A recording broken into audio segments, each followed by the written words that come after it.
हमारे बीच में हमारे युवा कांग्रेस के राष्ट्रीय अध्यक्ष जो आज पहुंचे हैं हमारे बीच में हरियाणा में, हम उनका बहुत बहुत स्वागत करते हैं। वो स्वयं जम्मू से हैं और उन्होंने अपने युवा कांग्रेस के कार्यकाल में अपनी एक अमिट छाप जम्मू कश्मीर से लेकर कन्याकुमारी तक पूरे देश में आज उनके स्वभाव की, उनकी मिलनसारिता की, उनके सौम्य स्वभाव की आज प्रशंसा की जा रही है युवा कांग्रेस के साथियों द्वारा। हम बहुत बहुत बधाई देते हैं और आज वो पहुंचे हैं, उनका हम कोटि कोटि स्वागत करते हैं। हमारे भाई उदय भानु चिब जी, हमारे आदरणीय हरियाणा प्रदेश कांग्रेस कमेटी के लोकप्रिय अध्यक्ष चौधरी उदय भान जी, हमारे आज के कार्यक्रम के जो जिनको मैन ऑफ द मैच कहा जाए, क्योंकि वैसे तो आप सभी मैन ऑफ द मैच हो आज के कार्यक्रम में, क्योंकि आप सबके शपथ के लिए हम लोग आए दूर दूर से चलकर। एक एक युवा कांग्रेस का पदाधिकारी, चाहे प्रदेश कार्यकारिणी में हो, चाहे किसी जिले की कार्यकारिणी में हो, आप सब बधाई के पात्र हैं। आप जानते हैं कि लगातार मैं भी युवा कांग्रेस के प्रक्रिया से हमेशा जुड़ा रहा हूं, मगर इस बार की कमेटी को विशेष बधाई हम सब देना चाहते हैं।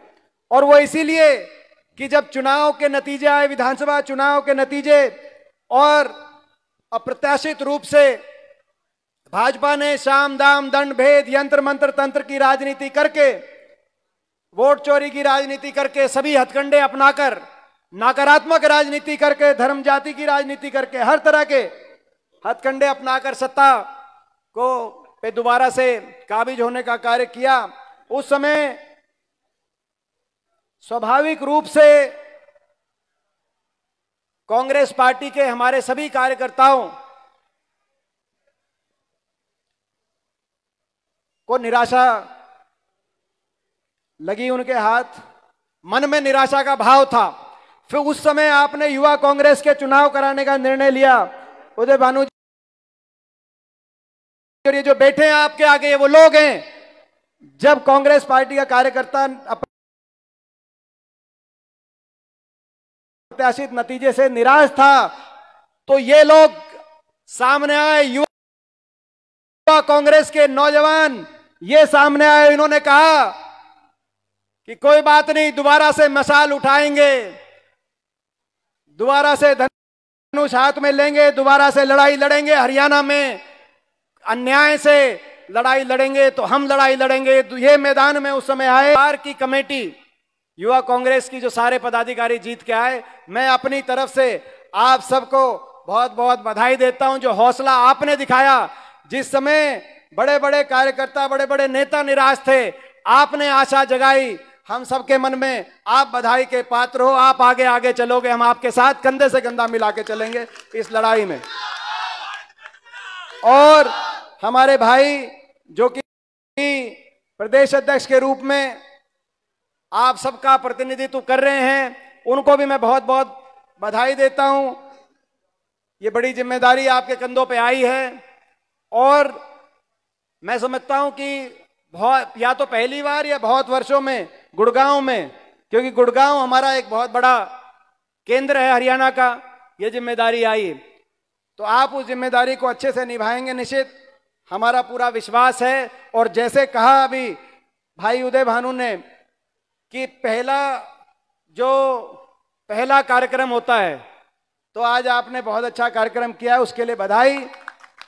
ट्रेलर बहुत अच्छा है और हमें पूरा विश्वास है फिल्म भी सुपर हिट होगी, हमें पक्का पता है। हमारे आदरणीय विधायकगण, आदरणीय चौधरी रघबीर सिंह तेवतिया जी, हमारे आदरणीय चंद्र प्रकाश जी, हमारे आदरणीय भाई नरेश सेलवाल जी, हमारे सम्मानित संघर्षशील भाई जस्सी पेटवाड़ जी, हमारे बीच में उपस्थित एआईसीसी के सेक्रेटरी हमारे भाई प्रदीप नरवाल जी, आदरणीय प्रोफेसर वीरेंद्र जी, सत्यवान गहलोत जी, हमारे इंचार्ज हरियाणा के जो हैं युवा कांग्रेस के, हमारे युवा कांग्रेस के पूर्व अध्यक्ष आदरणीय चक्रवर्ती शर्मा जी, कांग्रेस के हमारे महासचिव संगठन भाई जयदीप जी, युवा कांग्रेस के पूर्व अध्यक्ष भाई सचिन कुंडू जी, युवा कांग्रेस के पूर्व अध्यक्ष हरियाणा के भाई संजय छोकर जी, युवा कांग्रेस के पूर्व अध्यक्ष भाई दिव्यांशु बुद्धिराजा जी, हरियाणा एनएसयूआई के प्रदेश अध्यक्ष भाई अविनाश यादव जी, अजय छिकारा जी जनरल सेक्रेटरी, हमारे जो आईवाईसी की नई टीम बनी है उस नई टीम में, राष्ट्रीय टीम में भी हमें बहुत गर्व है। हम बधाई देते हैं और धन्यवाद करते हैं उदय भाई का भी कि हमारे हरियाणा से बहुत अच्छे चेहरों को उसमें जगह मिली है। अजय छिकारा जी जनरल सेक्रेटरी के रूप में, भाई विशाल चौधरी जी हमारे नेशनल सेक्रेटरी बने हैं, उनको जिम्मेदारी मिली है। भाई पम्मी जी नेशनल सेक्रेटरी बने हैं, उनको भी जिम्मेदारी मिली है। हम तीनों को बहुत बहुत बधाई देते हैं, उनकी शुभकामनाएं। राष्ट्रीय कार्यकारिणी में आप पहुंचे हैं। हमारे दिल्ली के युवा कांग्रेस के प्रदेश अध्यक्ष, और एक इत्तेफाक की बात है, इत्तेफाक की बात, भाई अक्षय लाकड़ा खड़े हो जाओ, दिल्ली के युवा कांग्रेस के प्रदेश अध्यक्ष हैं ये। और इत्तेफाक की बात ये है कि आज से 5-6 साल पहले, 5 साल पहले जब ये प्रदेश अध्यक्ष बने थे दिल्ली के, तो इनका जब शपथ ग्रहण समारोह था उदय भाई, वो भी आज ही के दिन था, और उसमें भी मेरे को जाने का सौभाग्य इन्होंने बुलाया था, आप भी थे, तो वहां भी दिल्ली के प्रदेश अध्यक्ष बने थे। इत्तेफाक की बात है, तारीख भी आज है, बता रहे थे अक्षय लाकड़ा भाई। हमारे आदरणीय, हमारे बहुत से सीनियर नेता भी आज आशीर्वाद देने आपको यहाँ पे उपस्थित हुए हैं। हमारे भाई जगदीश यादव जी पूर्व मंत्री, सुखबीर कटारिया जी पूर्व मंत्री, प्रहलाद सिंह गीलाखेड़ा जी हमारे पूर्व सीपीएस, हमारी बहन अनीता यादव जी पूर्व सीपीएस, बलबीर वाल्मीकि जी पूर्व विधायक, नीरज शर्मा जी पूर्व विधायक, गुड़गांव से हमारे प्रत्याशी रहे भाई वर्धन यादव जी, भाई मोहित ग्रोवर जी, हमारी बहन पहल चौधरी जी, हमारे इस चुनाव में प्रत्याशी रहे भाई अनिल मान जी, भाई रोहित नागर जी, बहन सीमा पहूजा जी, भाई सुधीर चौधरी जी गुड़गांव से, हमारे भाई अमित यादव जी जो युवा कांग्रेस में जिन्होंने बहुत लंबा संघर्ष और तपस्या है, गुड़गांव से ही हैं भाई अमित यादव जी, पंकज, हमारे पंकज डावर जी, धीरज सिंह जी जो आईवाईसी की आउटगोइंग टीम में जो सेक्रेटरी थे, उनका भी बड़ा योगदान है इस चुनाव में। लोगों को किस तरीके से सभी को हौसला देने में धीरज का बहुत महत्वपूर्ण रोल रहा। भाई मनीष खटाना जी, अभिषेक यादव जी जो गुड़गांव जिला के, मैं सारे जिलों के प्रधानों का नाम नहीं ले रहा, कहीं उलाना दे राजेश, मैं बताऊं आपको, मगर अभिषेक क्योंकि यहाँ के लोकल गुड़गांव के जो है जिला अध्यक्ष हैं, सुनीता सहरावत जी, नीरज यादव जी जो हमारे भाई पहले युवा कांग्रेस के भी अध्यक्ष रहे, नीरज मैंने देखा था, और मानेसर से हमारे प्रत्याशी भी थे, बहुत से, संतोष सिंह जी गुड़गांव से, बहुत से हमारे सभी सम्मानित नेतागण, और जो आज भाई मुकेश जी जो देख पा रहा हूं मैं, उनके नाम ले रहा हूं, कहीं किसी का रह गया हो तो क्षमा प्रार्थनी के रूप में। पिता तुल्य बुजुर्ग नौजवान साथी मातृशक्ति, आज आपका शपथ ग्रहण समारोह हुआ है।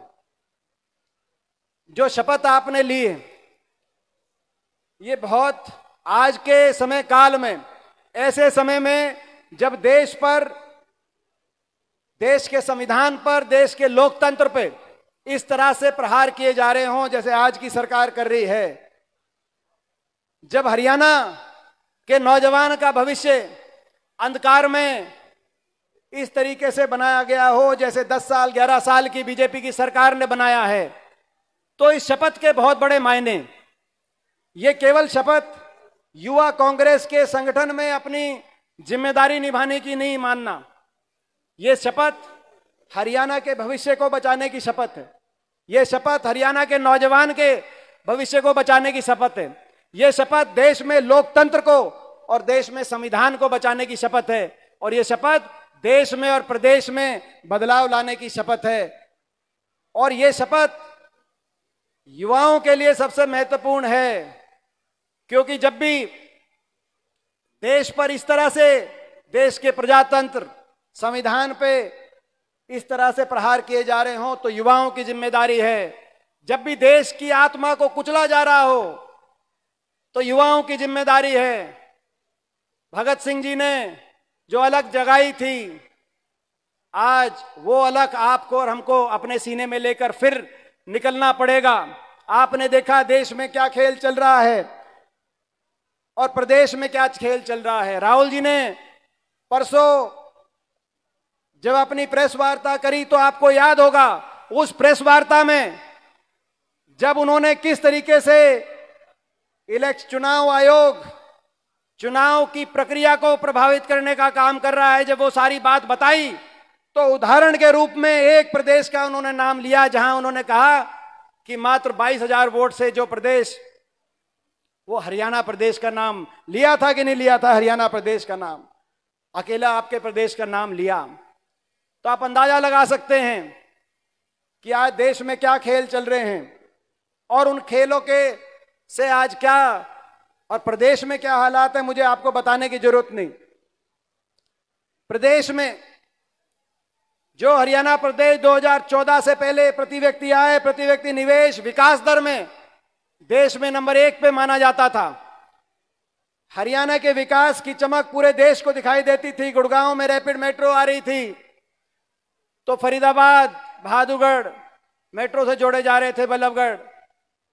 कहीं मानेसर में विश्व स्तरीय औद्योगिक क्षेत्र IMT लग रही थी, तो कहीं पूरे प्रदेश के अंदर थर्मल के कारखाने, औद्योगिक क्षेत्र, बड़े बड़े विश्वविद्यालय, पूरा प्रदेश विकास की तरफ आगे जा रहा था। 11 साल में उस प्रदेश में केवल प्रदेश को ही विकास की पटरी से नहीं उतारा है भाजपा ने, प्रदेश की राजनीति को भी विकास की पटरी से उतारने का काम किया है। प्रदेश की राजनीति में पे विकास के पे केंद्रित राजनीति ना हो, प्रदेश की राजनीति नकारात्मक मुद्दों पे केंद्रित हो जाए।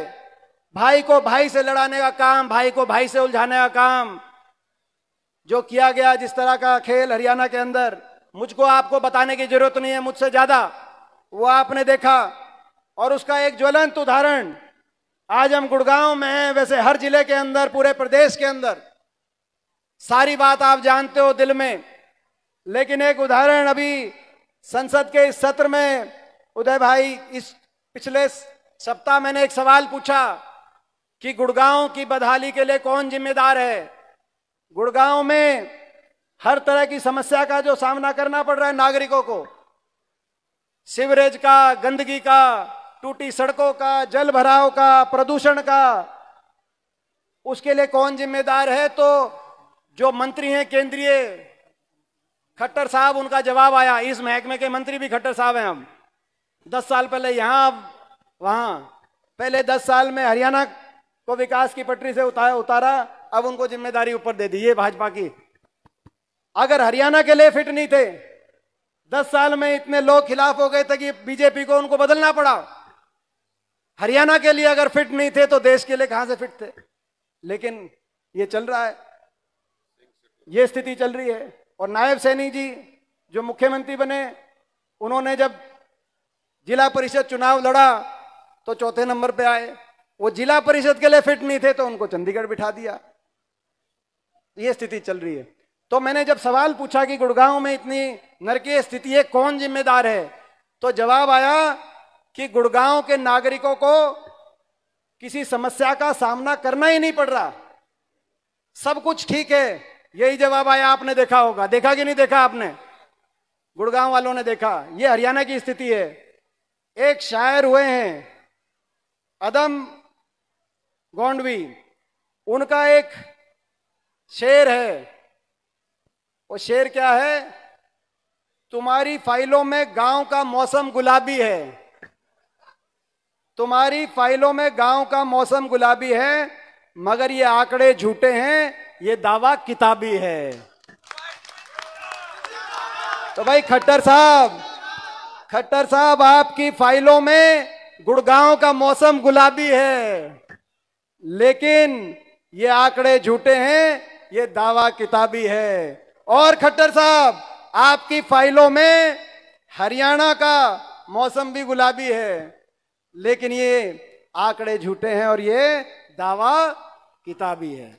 ये स्थिति आज जिस प्रदेश के विकास की चमक पूरे देश को दिखती थी, जो आज जिस प्रदेश में संभावना है, प्रदेश में सबसे विकसित प्रदेश के रूप में, पूरे देश में सबसे विकसित प्रदेश के रूप में उभर के आने की संभावना है, दुनिया के विकसित देशों के मुकाबले में आके खड़ा हो जाए, ऐसी संभावना, और उस तरफ बढ़ रहे थे 2014 तक। आज इन 11 साल में जो स्थिति बनी है, वहां का नौजवान और नौजवान के भविष्य को किस तरह से अंधकार में करने का काम किया, उसका अंदाजा आप लगा सकते हो। देश में आज सबसे ज्यादा बेरोजगारी है तो हरियाणा में है। देश में सबसे ज्यादा नशे में बढ़ोतरी कहीं हुई है तो पंजाब से भी ज्यादा आज हरियाणा में हुई है। देश में सबसे ज्यादा पेपर लीक कहीं हुए हैं तो हरियाणा के अंदर हुए हैं। और देश में सबसे ज्यादा कहीं का नौजवान घर बार बेचकर पलायन की तरफ अगर मजबूर हुआ है, दूसरे देशों में जाकर अपने भविष्य को खोजने में कहीं का नौजवान अगर मजबूर हुआ है तो हरियाणा में हुआ। ये अन्याय हरियाणा के साथ हुआ है, ये अन्याय हरियाणा के साथ हुआ, हरियाणा के नौजवान के साथ हुआ, और इसीलिए लड़ेंगे। लड़ोगे कि नहीं लड़ोगे? कौन कौन लड़ेगा? हाथ सारे खड़ा कर रहे हैं, दो हाथ खड़े कर रहे हैं। उदय जी, हमने कहा ही नहीं हाथ खड़े करो, भावना देखो आप। हमने नहीं कहा कि हाथ खड़े करके बताओ कौन लड़ेगा, और हमने ये भी नहीं कहा कि एक खड़े करो कि दो खड़े करो। आप सभी हाथ खड़े कर रहे हैं तो लड़ाई लड़ेंगे, लड़ाई लड़ेंगे। 1 साल इनको हो गया, लड़ाई लड़ेंगे। जो इन्होंने जिस तरीके से चुनाव की प्रक्रिया को प्रभावित करके किस तरीके से जीतने का कार्य किया हरियाणा को, महाराष्ट्र को और देश में लोकसभा को भी जो बताया गया है, तो लड़ाई तो लड़नी पड़ेगी। प्रजातंत्र को बचाने के लड़ाई लड़नी पड़ेगी। और जब से बयान आया राहुल जी का, मैं देख रहा हूं तब से भाजपा को बड़ी तिलमिलाहट हुई है, हरियाणा में भी बड़ी तिलमिलाहट हुई है। एक मंत्री है इनके, अरविंद शर्मा जी का बयान आया, आपने देखा होगा कि ये तो राहुल जी ने कोई नई बात नहीं बताई। रोहतक में एक एक आदमी की 4-4 वोट है। अब मैं समझा ये 2019 में कैसे जीते थे अरविंद शर्मा, अब समझ में आई। क्योंकि अगर किसी आदमी का नाम बताए तो नाम बताओ जिसकी 4 वोट हैं। अगर पार्टी पता है, अगर कांग्रेस की किसी आदमी की मिलती तो अभी तक तो बहुत शोर मचा देते। जब रोहतक लोकसभा क्षेत्र से लोगों ने इस बार उनको 4.25 लाख वोट से वहां से कांग्रेस पार्टी को जिताने का कार्य किया, मुझे आशीर्वाद दिया। अगर इनको एक आदमी की मिल जाती 4 वोट तो अब तक तो बहुत शोर मचा देते। तो यानी कि ये बीजेपी वालों की 4-4 वोट बना रखे हैं जो अभी तक चुप थे, लेकिन अब असली सच्चाई जबान पे आ गई। हरियाणा प्रदेश में आप लोगों ने कोई कमी कसर नहीं छोड़ी। पिछले विधानसभा चुनाव में साथ देने में, लड़ाई लड़ने में, और आज तक के इतिहास में जब से हरियाणा प्रदेश बना है, विधानसभा चुनाव 15 हुए हैं, 15वीं विधानसभा है। 15 विधानसभाओं में लगभग सबसे ज्यादा कांग्रेस को मत प्रतिशत मिली तो 2024 में, पिछले साल मत प्रतिशत मिली 15 विधानसभा चुनाव में। और लोकसभा चुनाव में भी 1984 के बाद दूसरे नंबर पे लोकसभा के 16 चुनाव हुए हैं जब से हरियाणा बना है। 1984 के बाद दूसरे नंबर पे अगर सबसे ज्यादा अधिक मत प्रतिशत कांग्रेस पार्टी ने अर्जित करी तो पिछले साल मत प्रतिशत अर्जित करी। तो यानी कि लोगों का मन साफ था, जनभावना बदलाव चाहती थी, हरियाणा को विकास की पटरी पे लेके जाना चाहती थी। लेकिन उस जनभावना को चुराने का काम, उस जनभावना को धोखा देने का काम किया। इसीलिए राहुल जी की इस लड़ाई में आप और हम मिलके डट के उनका साथ देंगे। हरियाणा में भी हम सारी बात चेक कराएंगे। अभी अरविंद शर्मा जी का जो बयान आया है, अरविंद शर्मा जी के बयान के बाद एक एक विधानसभा की सारी वोटर लिस्ट हम चेक कराएंगे। कौन से बीजेपी के का कार्यकर्ता की 4-4 वोट बनी हुई थी, क्योंकि जब चुनाव आयोग भी इनका था, दिल्ली भी इनकी थी, चंडीगढ़ भी इनकी थी, तो आप समझ सकते हो वोट भी किसकी बनी होगी। तो ये सारी लड़ाई लड़ेंगे और उसकी शुरुआत आज से यहां से हम कर रहे हैं। बिगुल आपने बजाई युवा कांग्रेस ने। मैं सारी युवा कांग्रेस को एक बार फिर बहुत बहुत बधाई देता हूं, अपने भाई निशित को और सारी टीम को शुभकामनाएं देता हूं। और पिछली टीम आप देखो, पिछली युवा कांग्रेस की टीम चाहे केंद्रीय स्तर की हो, हमारे भाई अमित यादव बैठे हैं, हमारे भाई वर्धन यादव बैठे हैं, जो केंद्र में थी, राष्ट्रीय कार्यकारिणी में जो लोग थे, धीरज बैठे हैं, चाहे प्रदेश की टीम रही हो, दिव्यांशु बैठे हैं, उससे पहले सचिन कुंडू बैठे हैं, सारे सभी बैठे हैं। आपने देखा जिसने भाई संजय छोकर बैठे, जहां जहां भाई जस्सी भी युवा कांग्रेस में था, जनरल सेक्रेटरी था, अब एमएलए बन गया तो इसका मतलब नहीं, नाम नहीं लेंगे, तो युवा कांग्रेस में जनरल सेक्रेटरी था राजेश जी भी, तो ये सारे बैठे। आपने जहां इस प्लेटफॉर्म का, जो उदय जी ने कहा, इस प्लेटफॉर्म का सदुपयोग करके अगर आप लड़ाई लड़ोगे तो आपके लिए लड़ाई लड़ने में हम पीछे नहीं हटेंगे। जैसे आपने देखा इन लोगों के लिए हमने लड़ाई लड़ी, इनमें से बहुत से विधानसभा में पहुंचे, इनमें से बहुत से विधानसभा में पहुंचे, बहुत से विधानसभा में के द्वार तक तो पहुंचे, बहुत अच्छा चुनाव लड़ा, बहुतों को टिकटें मिली, जिनको टिकट नहीं भी मिली वो भी हमारे लिए उतने ही अनमोल हैं, क्योंकि सभी मिलकर लड़ाई सबने लड़ी थी। तो आप जितना अच्छा लड़ाई लड़ोगे, हम आप उससे ज्यादा आपके लड़ाई लड़ेंगे। ये आश्वासन हमारी तरफ से, उदय जी की तरफ से, चौधरी उदय भान जी की तरफ से, हमारी तरफ से आश्वासन देते हुए एक बार, आज चुनाव आयोग ने गुड़गांव में भी बहुत घोटाला किया, कह रहे हैं सारे हरियाणा में किया, गुड़गांव में तो बीजेपी ने गुड़गांव को तो घोटालों का गुरुग्राम नहीं घोटाला ग्राम बना दिया। ये स्थिति बन गई। जो काम हुए थे गुड़गांव में वो अपने टाइम में हुए थे, उसके बाद बताओ कौन सा काम हुआ।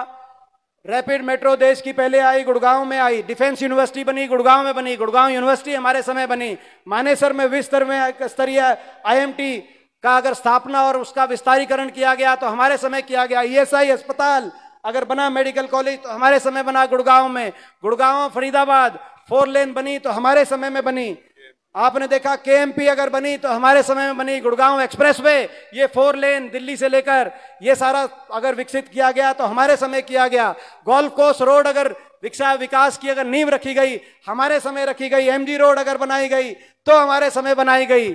द्वारका एक्सप्रेसवे पे 70% काम अगर कंप्लीट कराने का काम हुआ तो हमारे समय काम हुआ। खट्टर साहब, आपने तो कह दिया संसद में कि सब कुछ अच्छा है गुड़गांव में, कोई दिक्कत ही नहीं, तो गुड़गांव में क्या एक काम हुआ आप बताओ पिछले 11 साल में गुड़गांव की जनता को? आपको ही बताना पड़ेगा, प्रदेश में भी बताना पड़ेगा। तो भाई ये कह रहे एक काम किया कि रोड में, इनके भी बता देते हैं, एक काम किया रोड में गड्ढे किए, दूसरा काम किया सिविल हॉस्पिटल तोड़ दिया, 11 साल से सिविल अस्पताल नहीं बना। तीसरा काम किया 11 साल से बस स्टैंड नहीं बना। बताओ बनाओ तो बताओ, गुड़गांव के सारे बैठे यहाँ पर। चौथा काम किया भाजपा ने, गुरुग्राम को कूड़ा ग्राम बना दिया, इतनी गंदगी जो गुड़गांव में। पांचवा काम किया मिलेनियम सिटी, जो हमारे समय बनी थी, फॉर्च्यून 500 कंपनीज आई थी यहाँ पर, आज वो कंपनियां पलायन कर रही हैं। वो मिलेनियम सिटी सिंक सिटी बन गई। बारिश हुई पीछे, जल भराव में एक दिन में 5-5 लोगों की, 7-7 लोगों की जान चली जा रही है। कोई गड्ढे में डूब रहा है तो कोई करंट से मर रहा है। ये गुड़गांव में आपके काम है, ये गुड़गांव के हाल हैं। तो खैर गुड़गांव पे ज्यादा, हाँ एक चीज ये ठीक कह रहे हैं, हम बात को अपनी थोड़ी सी संशोधित करते हैं। हम कह रहे कोई काम नहीं किया इन्होंने, भट्ठा बिठा दिया गुड़गांव को, लेकिन एक काम किया है। ऐसा भी नहीं है कोई काम नहीं किया, एक काम किया इन्होंने गुड़गांव में बीजेपी का गुरु कमल, बीजेपी का बहुत बड़ा कार्यालय बनाया, मल्टी स्टोरी 5 स्टार जैसा बनाया कि नहीं बनाया है? तो ऐसा मत कहना मत किया है। तो ये सारी बातें हैं।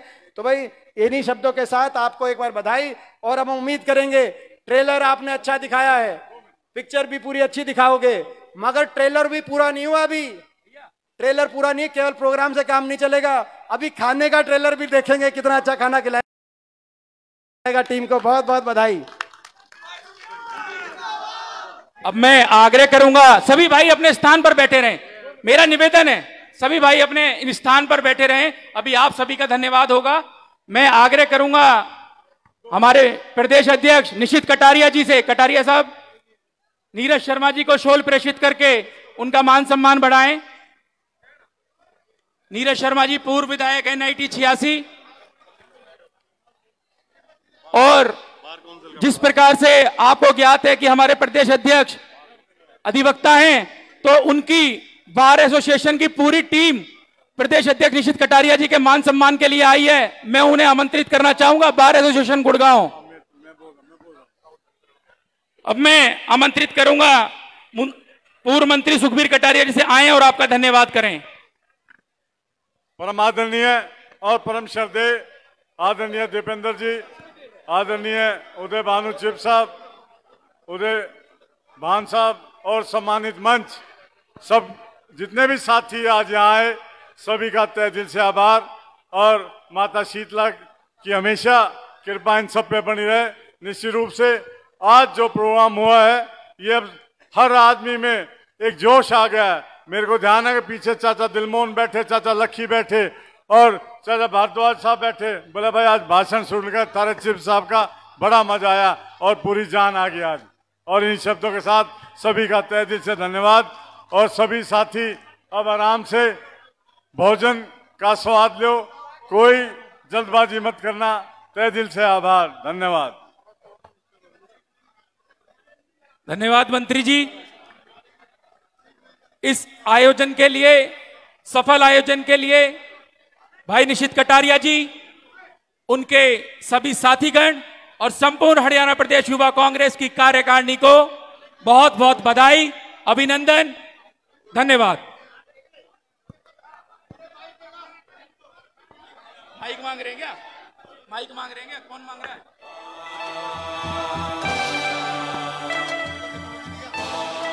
हमारे बीच में एक मिनट भाई रविंद्र जी और भाई नवीन जी अपने